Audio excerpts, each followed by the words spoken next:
Imran, welcome. Let me first ask you, we have been trying to do this interview for almost 2 weeks now, and once your internet mysteriously cut out, the last time we were told that there was an army raid on your compound. Tell us what happened. Well, look, ever since I came out of jail, Fareed, my house is surrounded by the police. There are checkpoints. Everyone is checked who comes into my house, and they have to walk a distance. The main roads, connecting my house are blocked. And one evening when I was supposed to do your interview, I suddenly discovered that the government had announced there were 40 terrorists hiding in my house, and they were going to come, the police was going to come looking for them. So I opened my house for the media to come and see where these terrorists were. So that's what stopped the police raid. So unfortunately, it's an unpredictable time. So hence I couldn't do the interview before. Where do you think this goes? Do you worry that the elections which have been scheduled, which you were hoping to participate in, will not take place? Tell us looking forward, what do you see happening? Well, Fareed, my worry so far is about our democracy is being dismantled.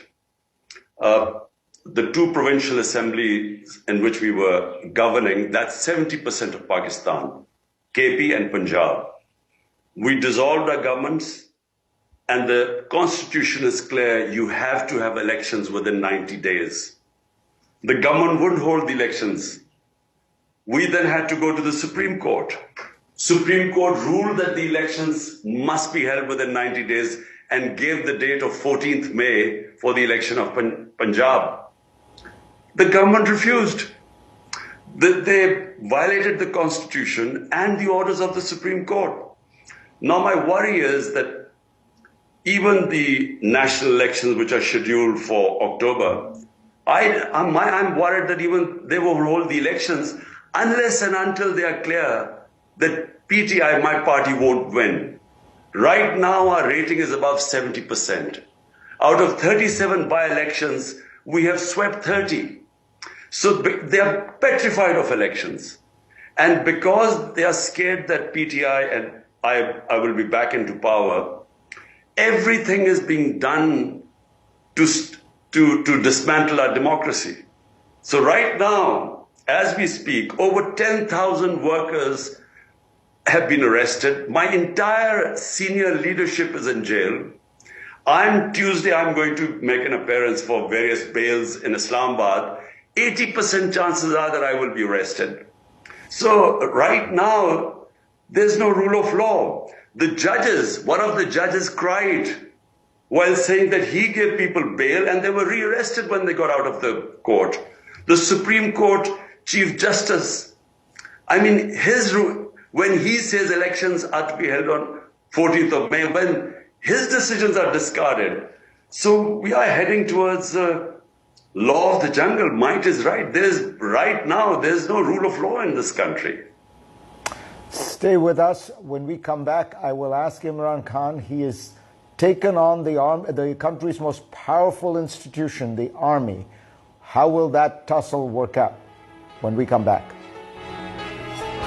Imran Khan, who is at the center of a political maelstrom in his country right now. Imran, you know how the story goes, that the army was happy to work with you in your first incarnation. In fact, they supported you, but then they found you uncontrollable and they essentially engineered your ouster. And now you have taken them on openly. Are you doing that, and can you win a struggle against what is often called Pakistan's most powerful institution? You know that the way the saying goes that most countries have armies. In Pakistan, it is the army that has a country. Look, Fareed, how can you win by taking on your own army? Even if you win, it's a Pyrrhic victory. The country loses. Pakistan needs a powerful army. all you have to do is look around the Muslim world and just look at the devastation that is going on there. So I am a firm believer that the country needs a strong defense and needs to be able to defend itself as it did in the war on terror, because we got ourselves into a mess and 80,000 Pakistanis died and the army gave great sacrifices. The problem right now is, first let me just correct you. I never had a problem with the army. I worked knowing that they were entrenched. The army has been it's a fact of 75 years, the army has had, 3 times they have ruled directly through martial laws. Last 60 years, half has been ruled by the army and the half by the 2 families, Bhuttos and Sharifs. So I was working with them. I was working with General Bajwa. What happened when he decided to switch horses and abandon me and topple my government? I still am not sure. I'm still not sure of his motives. One of them he had struck a deal with the current Prime Minister for his extension. But I never knew what happened.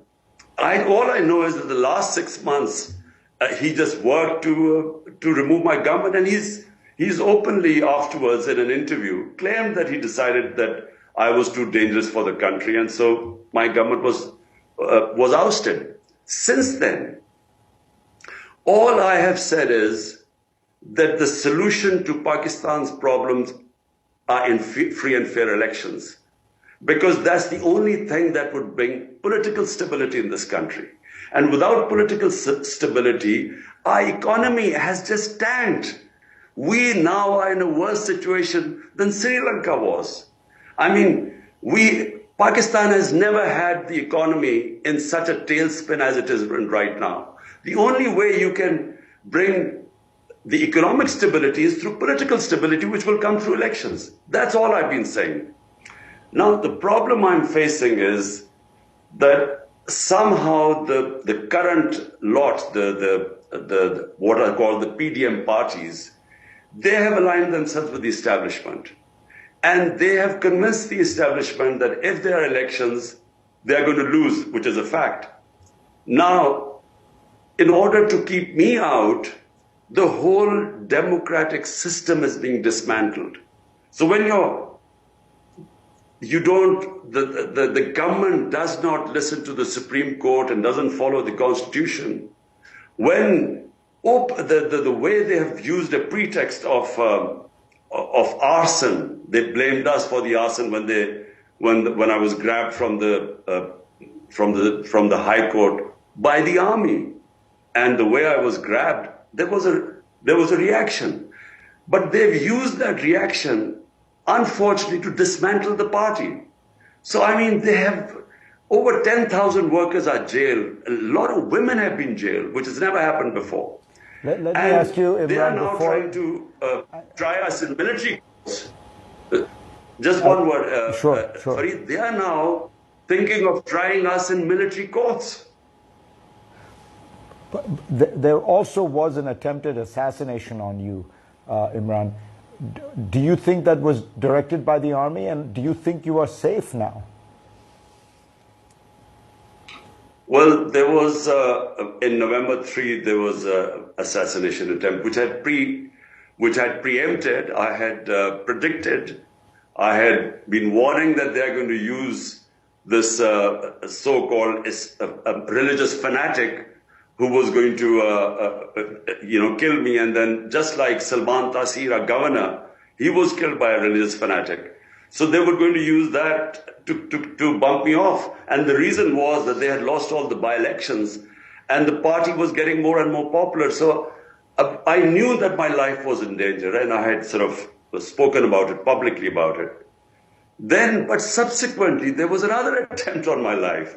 I was very lucky to get away. This was on the 18th of March in the judicial complex. There was a perfect trap to have me bumped off. There was one other way which I preempted and already announced, So, yes, my life is in danger, because they feel that even if they put me in prison, the popularity of my party is at such a level right now that despite that, they think that